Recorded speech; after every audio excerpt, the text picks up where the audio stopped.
요한일서 5장 1절로부터 12절까지 말씀을 저희가 한 절씩 교독하겠습니다. 예수께서 그리스도이심을 믿는 자마다 하나님께로부터 난 자니 또한 나으신 이를 사랑하는 자마다 그에게서 난 자를 사랑하느니라. 우리가 하나님을 사랑하고 그의 계명을 지킬 때에 이로써 우리가 하나님의 자녀를 사랑하는 줄을 아느니라. 하나님을 사랑하는 것은 이것이니 우리가 그의 계명들을 지키는 것이라.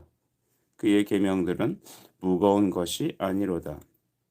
무릇 하나님께로부터 난 자마다 세상을 이기느니라. 세상을 이기는 승리는 이것이니 우리의 믿음이라. 예수께서 하나님의 아들이심을 믿는 자가 아니면 세상을 이기는 자가 누구냐? 이는 물과 피로 임하신 이시니 곧 예수 그리스도시라. 물로만 아니요 물과 피로 임하셨고 증언하는 이는 성령이시니 성령은 진리니라. 증언하는 이가 셋이니 성령과 물과 피라. 또한 이 셋은 합하여 하나이니라. 만일 우리가 사람들의 증언을 받을진대 하나님의 증거는 더욱 크도다. 하나님의 증거는 이것이니 그의 아들에 대하여 증언하신 것이니라. 하나님의 아들을 믿는 자가 자기 안에 증거가 있고 하나님을 믿지 아니하는 자는 하나님을 거짓말하는 자로 만드나니 이는 하나님께서 그 아들에 대하여 증언하신 증거를 믿지 아니하였음이라. 또 증거는 이것이니 하나님이 우리에게 영생을 주신 것과 이 생명이 그의 아들 안에 있는 그것이니라. 같이 읽습니다. 아들이 있는 자에게는 생명이 있고 하나님의 아들이 없는 자에게는 생명이 없느니라. 아멘. 하나님께서 이 아침에도 우리 성도 여러분들의 삶에 깊은 은혜를 주시길 간절히 축복합니다. 요한일서 5장 1절로부터 12절까지 말씀, 아들 안에 있는 생명, 이 제목으로 함께 하나님 말씀을 상고하겠습니다. 26일 아침입니다. 성탄의 기쁨 이후에 올 한 해가 우리 앞에 약 3, 4일 정도 남아 있습니다. 가장 중요한 일은 무엇일까요? 이 마지막 연말에 더 꼭 해야 될 일들은 무엇입니까? 사람을 찾아가는 것입니까? 또한 못했던 일들을 꼭 해야 될 일들이 여러분에게 혹시 없습니까? 오늘 이 요한일서 말씀을 읽으며 우리는 주를 더욱 사랑하는 것이어야 될 줄 믿습니다. 예수를 반드시 믿고 하나님의 자녀가 되는 것이어야 됩니다. 그래서 우린 1절부터 하나님께서 우리에게 주신 사랑의 말씀을 주목합시다. 예수께서 그리스도이심을 믿는 자마다 하나님께로부터 난 자니라고 말씀하셨습니다. 믿음은 무엇일까요? 예수가 그리스도이심을 믿는 것입니다. 여러분, 예수가 그리스도라는 것은 무슨 말일까요? 그리스도는 하나님께서 보내신 자, 기름 부음 받으라는 의미입니다. 즉 그리스도가 하나님이시며 또한 우리를 향한 하나님의 중보자라는 것이죠. 예수가 아니었다면 우리는 하나님을 알 길이 없었습니다. 또한 하나님께로 나아가는 방법도 없었습니다. 그래서 주님은 내가 길이고 진리고 생명이라고 말씀하셨죠. 여러분, 우리가 한 해 동안 열심히 살았습니다. 나름 정말 노력했습니다.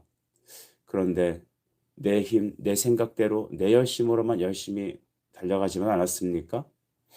주님으로 사셔야 합니다. 예수를 바로 알아야 합니다. 예수를 더 깊이 묵상해야 합니다. 예수님이 그리스도이라는 것, 예수님이 나의 그리스도라는 것을 믿는 그 믿음은 누가 주신 것입니까? 1절은 보면 하나님께로부터 나왔다라는 것입니다. 즉 하나님을 사랑하는 것은 우리가 그의 소생이라는 것이죠. 어떤 사람은 복음을 듣고 깨닫고 어떤 사람은 복음을 들어도 전혀 미동하지 않는 사람이 있습니다. 자기의 경험, 자기의 성공 신화, 자기의 인생의 철학, 또 자기 나름대로의 선행, 이런 것들이 기준이 되고 신앙이 되어서 성경은 그 다음 텍스트가 되는 것입니다. 여러분, 어떤 사람은 그러나 복음을 듣고 깊이 회개하고 주님을 뜨겁게 사랑하고 나의 남겨진 인생은 그리스도를 위해 온전히 드려지기를 원하는 그런 사람들의 모습도 우리는 또 보게 됩니다. 어떡하여 이렇게 전자와 후자의 태도로 나뉘게 될까요? 답은 단 하나밖에 없습니다. 하나님께로부터 난 자여야 합니다. 하나님께로부터 났다라는 것은 그의 택하심을 받았다는 것이죠. 그러므로 주님이 택하시지 않았다면 우리의 구원은 성립되지 않습니다. 하나님께서 우리를 사랑하시기로 작정하지 않으셨다면 우리는 그의 사랑을 받을 길이 없습니다. 2절을 볼까요? 우리가 하나님을 사랑하고 그의 계명을 지킬 때에 이로써 우리가 하나님의 자녀를 사랑하는 줄을 아느니라 했습니다. 하나님의 하나님을 사랑하는 것, 그것은 그의 계명을 지킬 때라는 것입니다. 우리가 흔히 예배나 모임 때 주님 사랑한다고 눈물도 짓고 찬송하며 주님 사랑한다고 고백할 수 있습니다. 너무 귀한 일입니다. 그런데 우리가 때로는 입술로만 사랑한다고 말하지 않는지 좀 점검하는 이 하루가 되길 바랍니다. 하나님을 사랑하는 것 너무 귀한 말이죠. 그런데 혹시 감정적으로 잠깐 그렇게 느끼는 거 아닐까요? 하나님을 사랑한다는 것은 성경에서 뭐라고 말하냐면 2절에 그의 계명을 지키는 것이라고 말씀하셨습니다. 그의 계명을 지키는 것은 바로 하나님을 사랑한다는 증거죠. 하나님의 사랑이 우리 안에 있기 때문에 우리는 하나님을 사랑할 수 있습니다. 그러니까 왜냐하면 사랑은 하나님께로부터 나기 때문이죠. 하나님을 사랑한다는 것은 그러면 무엇일까요? 3절에 보겠습니다. 하나님을 사랑하는 것은 이것이다. 이렇게 말씀하셨죠. 우리가 그의 계명들을 지키는 것이니라. 그의 계명들은 무거운 것이 아니로다 하였습니다. 우리 3절에 명확하게 말씀하시죠. 하나님 사랑하는 것은 그의 계명을 지키는 것입니다. 벌써 여기서 우리는 가슴이 탁 막히고 자신 없는 내 모습을 발견하지 않습니까? 근데 우리가 오해하지 말아야 될 것은 이것은 율법주의를 말하는 게 아닙니다.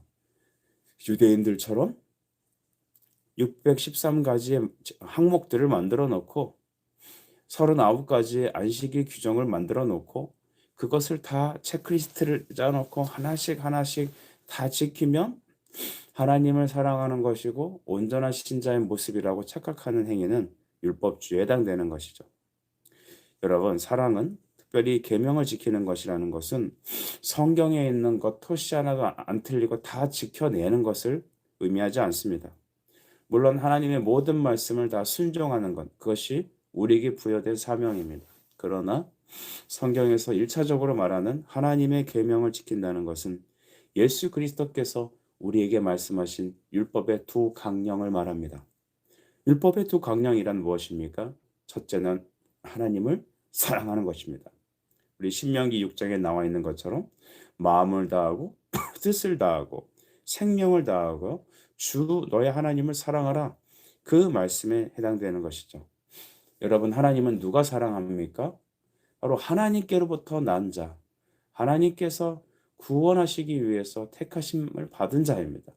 그는 복음을 받을 때 그 안에 성령이 임하고 그 성령으로 인하여 하나님을 사랑하는 마음을 갖게 되는 것입니다. 여러분, 어저께 우리는 성탄 예배를 하나님께 드렸습니다. 성탄절날 우리는 마태복음 1장 말씀을 들으며 주님이 우리와 함께 하시고 또한 우리 안에 계시다라는 것을 함께 나누었죠. 우리 안에 계시기 때문에 우린 하나님을 사랑할 수 있게 되고 하나님을 사랑하게 됩니다. 즉 하나님은 영원하시고 하나님은 완전하시며 하나님은 사랑이시기 때문에 사랑이신 그 주님이 우리 안에 거하시니까 우리는 하나님을 알고 하나님을 사랑하고 그의 계명을 말씀을 쫓게 되는 것이죠. 오늘 여러분에게 주님을 더 뜨겁게 사랑하시는 은혜가 있기를 바랍니다. 또 두 번째 계명은 무엇입니까? 이웃을 내 몸과 같이 사랑하게 되는 것입니다. 하나님은 사랑하라고 했는데 이웃은 또 어떻게 사랑하라고 하십니까? 내 자신과 같이 사랑하라고 합니다. 여러분, 이 이웃 사랑은 정말 우리의 힘으로 되지 않습니다. 그런데 이웃 사랑의 특징, 이웃 사랑의 가능성은 하나님을 뜨겁게 사랑하는 데 있습니다. 그래서 우리가 이웃을 사랑합시다. 그리스도의 빛을 드러냅시다. 라고 우리 행위적인 것들을 막 나열하기 이전에 먼저 선행되어야 될 것이 무엇이냐 하면 하나님을 뜨겁게 사랑하는 것입니다. 하나님을 사랑할 때 이웃을 사랑할 수 있습니다. 이것이 거꾸로 되면 안 됩니다. 내 힘과 내 선택으로 이웃을 사랑하는 그런 도덕주의자가 되면 그 다음부터는 여러분 우리에겐 진짜 하나님 사랑이 없고 우리가 사랑한다고 하는 그 이웃 사랑마저도 어그러지고 찌그러지며 오순덩어리가 되는 것이죠. 하나님을 사랑하는 것은 계명을 지키는 것이라 했습니다. 예수께서 우리에게 말씀하신 사랑의 계명, love each other, 서로 사랑하는 것은 바로 예수 그리스도를 믿는 믿음 안에서 시작합니다. 그래서 올 한 해도 3, 4일 남은 이 2022년도가 하나님을 더욱 뜨겁게 사랑하는 그런 남은 시간이 되길 축복합니다.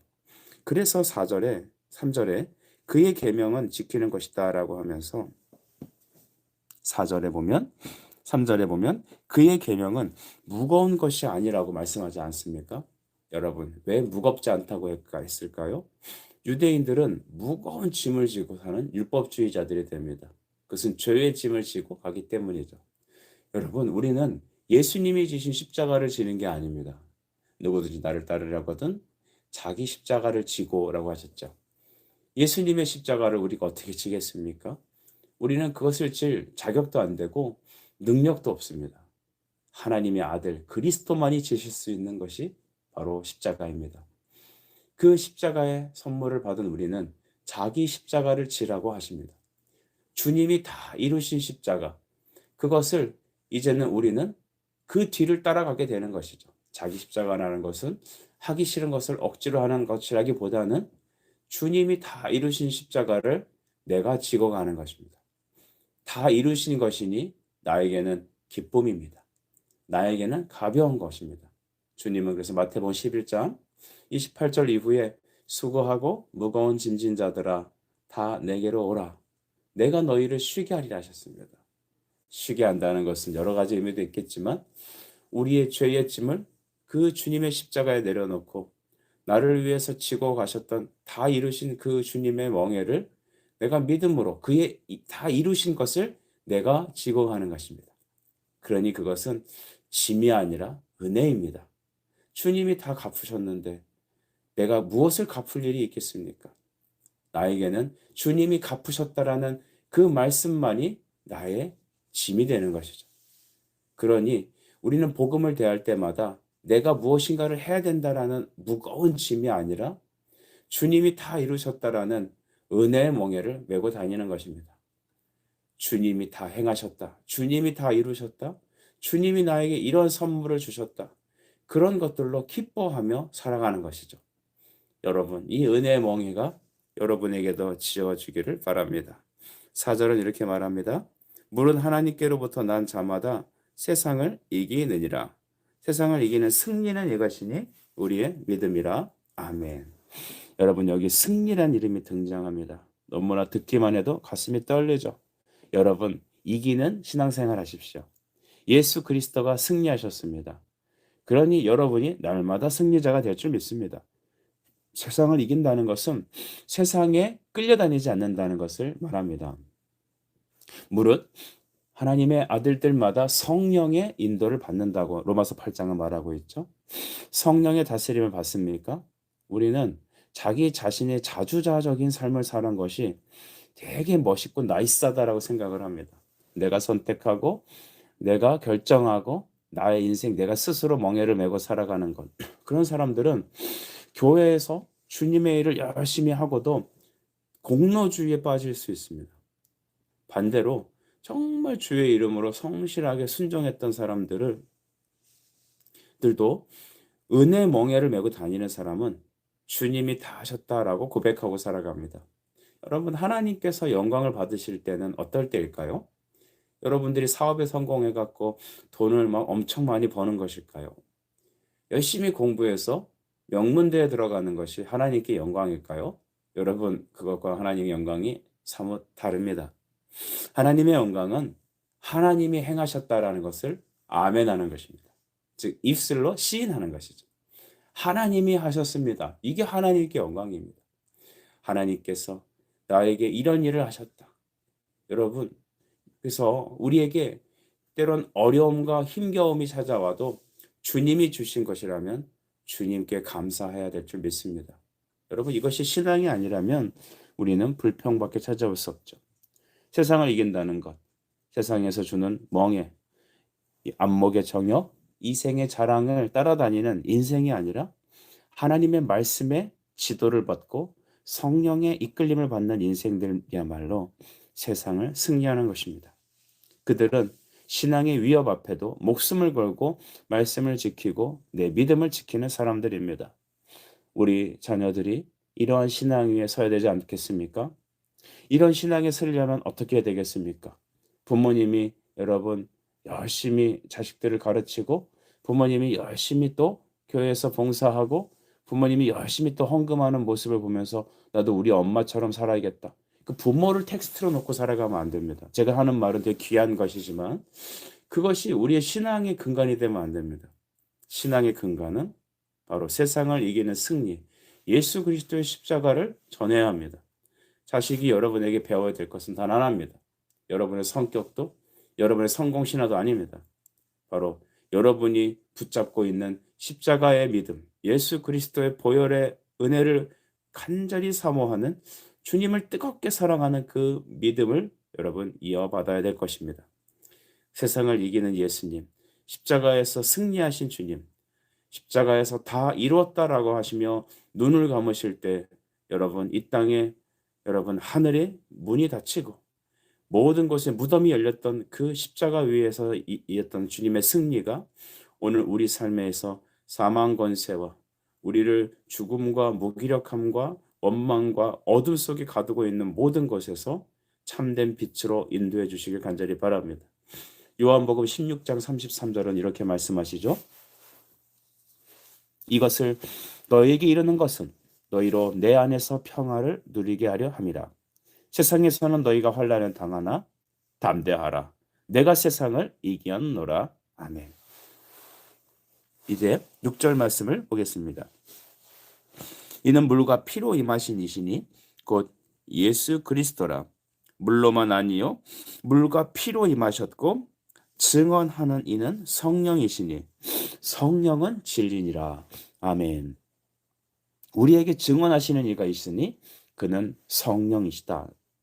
성령께서는 우리를 물과 피로 임하신 그리스도의 속죄를 믿게 하십니다. 물과 피라는 것은 예수님의 육신을 의미하죠. 인상을 얘기합니다. 예수님이 십자가에서 죽으실 때 물과 피가 나왔다고 하죠. 이 누가가 고백한 겁니다. 여러분 누가가 얼마나 디테일하냐면 누가는 참 인간에 대해서 인성에 대해서 잘 관찰하는 사람이었어요.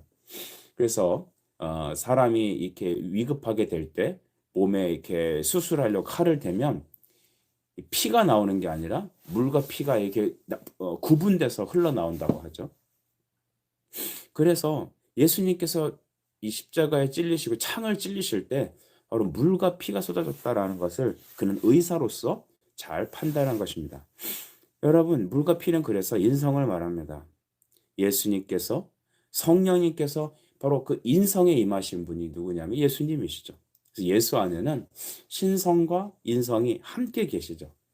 인성과 신성이 함께 계시는 존재는 여러분 중보자이시고 우리에 의한 대언자이시며 우리를 구원하실 구속자이십니다. 하나님이 보내신 자. 그래서 그분을 우리는 그리스도라 부르죠. 이 그리스도께서 여러분 보내신 성령은 오순절에 처음 예루살렘에 임재하셨는데 그때 성령을 받았던 사람들이 바로 곧바로 그리스도를 증거하는 활동을 하게 됩니다. 성령이 임하면 가만히 있을 수 없습니다. 성령이 임하면 예수가 그리스도라 시인하고 고백합니다. 하나님의 말씀을 아멘으로 깨닫습니다. 그리고 이 성령을 받은 사람들은 땅끝까지 예수의 증인으로 예수를 증거하게 됩니다. 이게 당연한 것이죠. 아, 나는 전도를 못해요. 나는 습기가 없어요. 그 잘못된 거예요. 나는 성령의 충만을 받으면 됩니다. 성령의 충만은 곧 그리스도를 증거하게 되는 것이죠. 베드로의 설교를 보십시오. 베드로가 설교했을 때 남자만 3천 명이 되는 회심의 역사가 일어났습니다. 또 여러분, 성령은 진리다라고 6절에 말씀하셨죠. 그래서 성령은 증거의 영이시면서 성령은 또 진리의 영이십니다. 우리 한번 따라서 하시면 어떨까요? 증거의 영이며 진리의 영이시다. 시작. 증거의 영이시고 진리의 영이시다. 성령의 증거는 우리 그리스도를 말씀을 전할 때 임합니다. 우리가 찬양을 많이 하고 박수를 열심히 치면 손바닥에 불이 나요. 그리고 음악을 들으면서 막 같이 군중이 같이 이렇게 여러 번 반복적으로 이렇게 찬양을 하면 우리 안에 감정적인 터치가 일어납니다. 물론 찬송을 부르면 성령이 기뻐하시며 역사하시죠. 그런데 인간의 감각적인 이 어떤 이제 시스템에 의하면 반복적으로 손뼉을 치면서 또 계속적인 어떤 자극을 주는 어떤 음악적인 요소가 들어가면 이게 몸에서 이 반응을 하는 것이죠. 그것을 성령의 충만으로 착각하게 만들면 안 됩니다. 성령은 말씀과 함께 임재하시는 겁니다. 때로는 성령이 불과 같이도 임하지만 성령은 여러분 잔잔한 호수와 같이 내 안에서 나를 정돈시키시고 하나님을 깨닫게 하고 말씀에 주목하게 하며 또한 진리의 영께서 나에게 성경의 말씀을 깨닫게 하시게 하시는 겁니다. 사랑하는 여러분, 여러분이 성경을 깨닫길 바랍니다. 예수가 그리스도임을 알기를 원합니다. 신구약의 모든 성경이 그리스도께로 나아가고 여러분을 진리로 알게 하셔서 무장하게 하셔서 예수가 그리스도이심을 밝히 증거하는 그런 능력의 성도들이 되시길 축복합니다. 여러분, 그래서 요한복음 16장 13, 14절 보니까 진리의 성령이 오시면 그가 너희를 모든 진리 가운데 인도하시리니 그가 내 영광을 나타내리니 내 것을 가지고 너희에게 알리시겠습니다 라고 했습니다. 우리를 진리로 인도하시는 영, 그분이 바로 성령이십니다. 이제 여러분, 우리가 9절로 넘어가 보시죠. 만일 우리가 사람들의 증언을 받을진대 하나님의 증거는 더 크도다. 하나님의 증거는 이것이니 그의 아들에 대하여 증언하신 것이니라. 아멘. 하나님의 증거가 뭐라고 9절에 말씀하십니까? 그의 아들에 대하여 증언하는 것이다. 이렇게 말씀하셨죠. 여러분, 그래서 성령은 바로 증거의 영이신데 누구를 증거하느냐 하면 하나님의 아들 예수가 그리스도이시라는 것을 증언하시는 겁니다. 여러분, 하나님은 본질상 참되신 분이십니다. 말씀이 진리입니다. 그래서 예수님이 하시는 그 모든 입에서 나오는 말씀은 진리신데 그래서 성경은 진리인 것이죠. 오늘날 자유주의자들과 또한 성경의 진리를 해치려고 하는 사람들은 성경이 인간이 쓴 책이고 또한 고대 편집본에서 잘못된 것이고 또한 성경 안에서 이해할 수 없는 기적과 이적과 같은 것, 고고학적으로 맞지 않는 것들은 잘못된 것이라고 말하는 사람들이 있습니다. 근데 여러분, 우린 디모데후서 3장 16절 말씀을 늘 암송하고 있죠. 모든 성경은 하나님의 감동으로 된 것으로 라고 말씀하십니다. 하나님의 감동으로 됐다라는 것은 성경의 기록은 성령께서 하나님께서 쓰셨다라는 것입니다. 주 저자는 성령이시다라는 거예요. 성령께서 구약의 선지자들과 신약의 사도들을 통하여 그들에게 내적으로 사도적 역사를 하셔서 성경을 기록하게 하셨습니다. 이게 바로 우리에게 맞추어 주신 하나님의 은혜라는 사실에 우리가 감사해야 합니다. 우리에게 문자를 주시고 문자로 당신의 뜻을 기록하시고 하나님 자신을 문자 안에 기록하신 것입니다. 근데 성경을 기록한 것도 하나님의 역사고 성경에 오류가 없도록 하신 것도 주님의 축복입니다. 사람은 참 잘못된 게 많아요. 사람은 어리석은 게 많죠. 온전한 사람이 어디 있겠습니까? 그런데도 불구하고 우리같이 질그릇같이 연약한 인생들에게 성령께서 임재하셔서 성경을 기록하게 하시고 또한 기록하게 하셨을 뿐만 아니라 오류가 없게 하시고 오류가 없게 하신 그 하나님께서 또한 보존하게 하시고, 여러분 얼마나 역사상에서 성경을 없애시려고 하는 시도들이 많았습니까? 그러나 주님께서는 성경으로 보존하게 하셨습니다. 그리고 우리에게 증거하게 하시고, 또한 그 성경은 우리에게 아멘하게 하시고, 우리가 또한 다른 사람에게 성경을 증거하게 하십니다. 그러니까 기록하신 이부터 보존하게 하시고 증거하게 하시고 깨닫게 하시는 그 모든 일련의 일들은 누가 하십니까? 하나님의 성령이 하시는 것입니다. 그래서 성경은 진리라는 것이죠. 성경은 스스로 인간의 증거가 필요하지 않습니다. 오늘날 고고학이나 또한 어떤 여러 가지 학문을 통하여 노아의 홍수가 있었다 없었다 뭐가 맞다 없다 그러니까 진리다, 이것은 약간 맞지 않습니다. 성경은 내적인 증거가 필요합니다. 왜냐하면 하나님 그분이 자기 자신에 대해서 증거하시기 때문에 그렇죠. 출애굽기 3장 14절 말씀을 보면 나는 스스로 있는 자다라고 자기 자신을 말씀하셨습니다. 하나님은 영원전부터 스스로 계시니 누구도 하나님에 대한 증거를 할 필요가 없습니다. 하나님에게 보증을 쓸 필요가 없죠. 하나님 그분 자신으로 충분하고 그분의 말씀 스스로 말씀을 증거하기 때문입니다. 하나님에게는 거짓이 없습니다. 그래서 말씀을 받게 되면 성령이 우리 안에 내적으로 임재하시면 첫째, 기록된 말씀은 외적인 증거가 되죠. 그리고 그 말씀에 내 안에 성령이 임하셔서 그 말씀에 아멘하게 될 때 내 안에 아멘은 내적인 증거가 됩니다. 사랑하는 여러분, 이 아침에 여러분이 하나님의 말씀에 내적인 아멘이 있길 축복합니다. 하나님의 말씀을 아멘하는 자마다 하나님께로부터 난 자이며 하나님의 성령이 거하는 자입니다. 성령은 스스로 증거하십니다. 말씀은 스스로 증거하십니다. 마지막 10절을 보시겠습니다. 하나님의 아들을 믿는 자는 자기 안에 증거가 있다라고 하셨습니다. 증거는 바로 믿는 믿음 안에 하나님께서 믿어지게 하는 내적인 증거를 갖게 하신다는 것이죠. 12절입니다. 그래서 아들이 있는 자에게는 생명이 있고 하나님의 아들이 없는 자에게는 생명이 없습니다. 아멘. 예수님이 있는지 증거를 대봐라.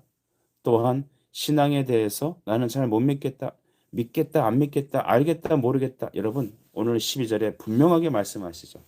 아들이 있는 자, 혹 없는 자. 아들이 있다라는 것은 무엇이냐? 성령이 있는 자, 성령이 없는 자. 여러분 믿는 자라는 우리 안에 성령이 계셔서 성령이 스스로 스승이 되셔서 진리로 가르쳐 주셔서 우리가 하나님을 아빠 아버지라 고백하고 말씀에 아멘하고 또한 세상에 끌려다니는 인생이 아니라 도리어 세상을 뚫고 나가는 승리하는 믿음을 갖게 됩니다. 여러분 세상을 역주행하시는 여러분 되십시오. 하나님의 성령의 다스림을 받는 우리가 되길 바랍니다. 진리의 영 또한 증거의 영이신 성령님이 우리 안에 계셔서 예수가 그리스도인 것을 증거하고 또한 내 안에 하나님 말씀이 날마다 아멘으로 경험되어지는 이 아침이 되시길 간절히 축복합니다. 기도하겠습니다. 하나님 아버지 참으로 감사합니다. 내 안에 성령님 진리의 영으로 계셔서 날마다 하나님의 말씀을 아멘하는 신앙으로 인도하신 주님 감사합니다. 오늘도 우리 성도들이 하루하루 삶 속에 성경을 읽으며 말씀을 들으며 내 안에 계신 그리스도께서 하나님의 말씀에 그리스도께 대하여 내적인 아멘의 역사로 가득 차게 하셔서 우리를 만나는 모든 사람들에게 이 아멘의 진리의 주님을 선포하고 전하여 예수를 믿게 하는 놀라운 복의 통로로 우리를 써 주옵소서. 예수 그리스도 이름으로 기도하옵나이다. 아멘. 주님과 주신 기도로 예배를 마치겠습니다.